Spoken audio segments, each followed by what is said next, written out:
Halo semua, berjumpa lagi dengan saya, Siti Anggraini Syelsega. Kali ini saya akan membawa materi mengenai keanekaragaman hayati. Kalian pasti pernah bertanya-tanya, keanekaragaman hayati itu apa sih? Keanekaragaman hayati itu pada dasarnya terdiri dari dua kata, yaitu keanekaragaman dan hayati. Keanekaragaman sendiri artinya yaitu bermacam-macam atau beragam, sedangkan hayati artinya adalah makhluk hidup. Jadi, apabila kita mendengar kata keanekaragaman hayati, itu artinya bermacam-macam jenis makhluk hidup. Lalu, keanekaragaman hayati itu terdiri dari 3 tingkatan, yaitu ada tingkat gen, tingkat spesies, dan tingkat ekosistem. Baiklah, yang pertama ada keanekaragaman gen. Keanekaragaman gen adalah perbedaan atau variasi gen yang terjadi dalam suatu spesies atau jenis makhluk hidup. Kita ambil contoh saja, yaitu ada beberapa contoh dari varietas mangga atau Mangifera indica. Nah, dapat kita lihat di sini ada beberapa contoh seperti mangga mana lagi, mangga golek, mangga apel, dan mangga gedong. Ada satu hal yang perlu kita ingat, yaitu keanekaragaman gen hanya terjadi dalam satu spesies. Adanya keanekaragaman gen menyebabkan banyaknya variasi pada suatu spesies. Contohnya tadi pada spesies mangga atau Mangifera indica, di mana dengan adanya keanekaragaman gen ini menyebabkan banyaknya jenis atau variasi dari mangga tersebut. Contohnya mana lagi, golek, dan sebagainya. Contoh yang lainnya yaitu adanya perbedaan pada warna rambut kucing. Nah, keanekaragaman dari warna rambut kucing ini disebabkan adanya keanekaragaman gen yang terjadi dalam suatu spesies. Jadi, keanekaragaman ini dikendalikan oleh gen yang ada di dalam kromosom dan dimiliki oleh setiap organisme. Kromosom ini diwariskan oleh kedua induknya melalui pewarisan sifat. Ternyata, keanekaragaman gen juga dapat ditingkatkan, yaitu melalui proses hibridisasi atau perkawinan silang dan proses domestikasi atau pemeliharaan oleh manusia. Yang selanjutnya kita masuk ke tingkatan yang kedua, yaitu tingkatan keanekaragaman spesies. Keanekaragaman spesies adalah suatu perbedaan yang dapat dilihat dari suatu komunitas atau kelompok berbagai spesies yang terdapat di dalam suatu tempat. Nah, dapat dilihat dari gambar ini, kita melihat banyak sekali makhluk hidup, baik tanaman seperti wortel, kembang kol, labu. Selain itu kita juga melihat hewan, yaitu seperti kupu-kupu, kucing, kelinci, siput, cacing. Nah, ini semua adalah keanekaragaman spesies karena spesiesnya berbeda-beda. Coba kita lihat contoh lainnya. Nah, ini ada beberapa contoh dari kelompok kucing besar.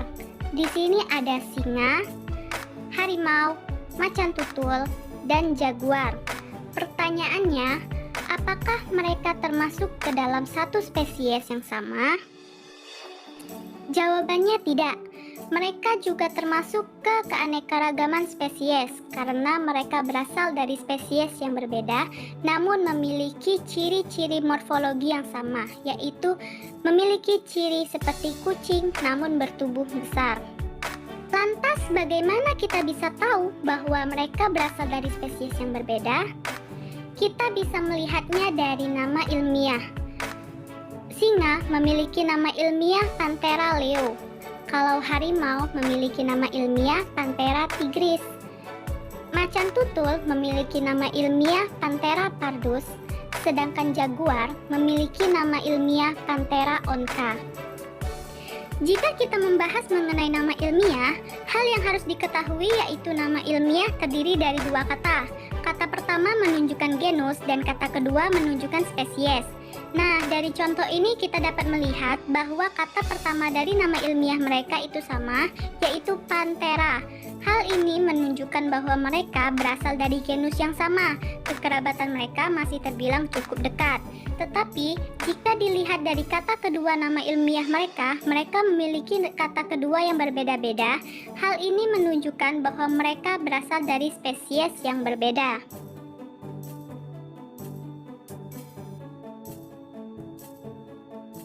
Baiklah, kali ini kita masuk ke tingkatan yang terakhir, yaitu keanekaragaman ekosistem. Keanekaragaman ekosistem terbentuk karena berbagai spesies menyesuaikan diri dengan lingkungannya. Lalu terjadi hubungan saling mempengaruhi antar satu spesies dengan spesies lainnya maupun satu spesies dengan lingkungan abiotiknya. Nah, membahas mengenai ekosistem, tentunya ada dua komponen, yaitu komponen biotik dan komponen abiotik. Komponen biotik terdiri dari makhluk hidup seperti manusia, hewan, tumbuhan. Lalu komponen abiotik itu terdiri dari makhluk tak hidup seperti air, angin, intensitas cahaya, kelembapan, dan suhu. Nah, membahas mengenai ekosistem juga ada hal yang harus kita ingat, yaitu organisme penyusun ekosistem itu berbeda-beda. Contohnya pada ekosistem hutan hujan tropis. Pada hutan hujan tropis, makhluk hidup yang dapat kita temui itu biasanya ada babi hutan, harimau, tumbuhan paku-pakuan, pohon besar, dan sebagainya. Berbeda lagi dengan ekosistem yang lainnya, contohnya pada ekosistem sungai. Apabila kita mendatangi sungai, biasanya kita akan menemui yang pertama ada ular, ada tanaman air tawar, ada ikan, ada kepiting, udang, dan lain sebagainya. Begitu juga dengan ekosistem-ekosistem yang lainnya, mereka pasti memiliki organisme penyusun yang berbeda pula. Ekosistem sendiri terbagi menjadi dua, yaitu ekosistem alami dan ekosistem buatan manusia. Ekosistem alami meliputi hutan, sungai, laut, pantai, dan sebagainya. Sedangkan ekosistem buatan manusia itu meliputi sawah, ladang, kebun, dan sebagainya. Yang selanjutnya ada faktor yang mempengaruhi keanekaragaman ekosistem. Nah, ternyata keanekaragaman ekosistem ini terbentuk karena beberapa faktor, yaitu yang pertama posisi tempat berdasarkan garis lintang, yang kedua ketinggian tempat, lalu ada iklim, ada cahaya matahari, ada kelembaban, ada suhu, dan ada kondisi tanah. Jadi, adanya keanekaragaman ekosistem pada suatu wilayah itu dipengaruhi oleh beberapa faktor tersebut. Contohnya yaitu Indonesia. Indonesia merupakan negara kepulauan. Indonesia juga terletak di garis khatulistiwa, sehingga Indonesia memiliki 47 ekosistem baik darat maupun laut. Baiklah, mungkin itu saja yang dapat saya sampaikan. Semoga menjadi ilmu yang bermanfaat.